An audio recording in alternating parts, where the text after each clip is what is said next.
I went to the gallery to see the masterpieces on the walls, but I didn't expect the most breathtaking one to walk right into me.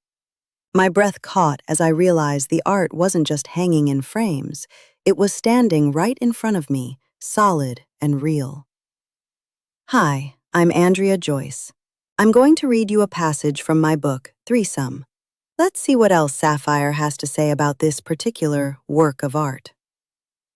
I walked into the crowded gallery and took in the various pieces of art. Some talented artists were being exhibited.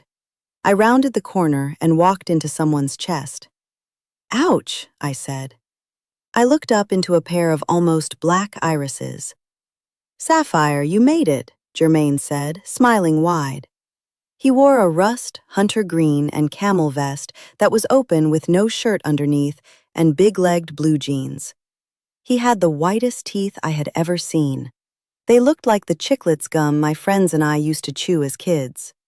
Germaine stood at 6'4". He was lean, not skinny, but not overly muscular either. He did not have a bird chest, it was chiseled and defined under that vest. His skin was smooth, dark chocolate, with not a blemish to be seen. He looked good in his online pictures, but he was even finer in person, if that was possible. His midnight black locks hung down past his backside. He looked as if someone had painted or sculpted him. He was a true work of art. "Sorry for running into you," I said. "I'm not sorry. It gave me an excuse to touch you," he said. I blushed. Lord, this man was fine and sexy with a deep voice. This is what 29 was like nowadays? I didn't remember men being this put together when I was 29. "Come on," he said, grabbing my hand. "Let me show you my work." I followed him, loving the way he moved. He glided more than walked. He was full of confidence and sexual energy. Everything about him screamed, "I want to have sex with you." We managed to look at two of his sculptures before he was pulled away by a barely clothed young woman. I decided to look at the different works of art by myself until he returned. After browsing for an hour with no sight of him and feeling bored, I decided to leave.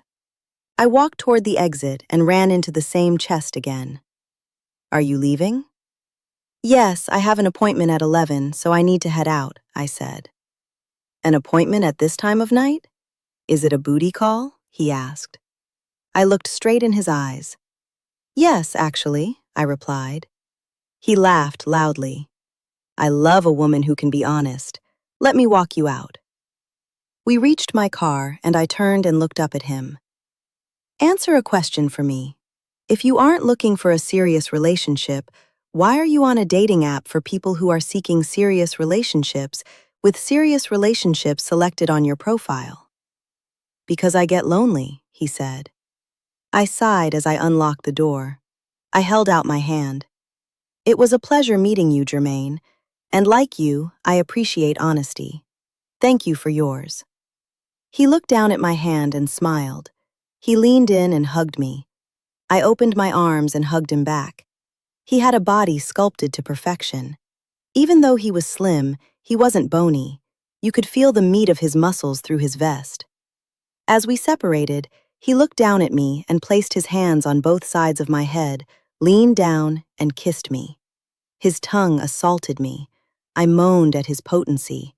This was a man, no matter his age. He was no rookie in the art of turning a woman on. My body was on fire, and I wasn't ready for the flame to be extinguished.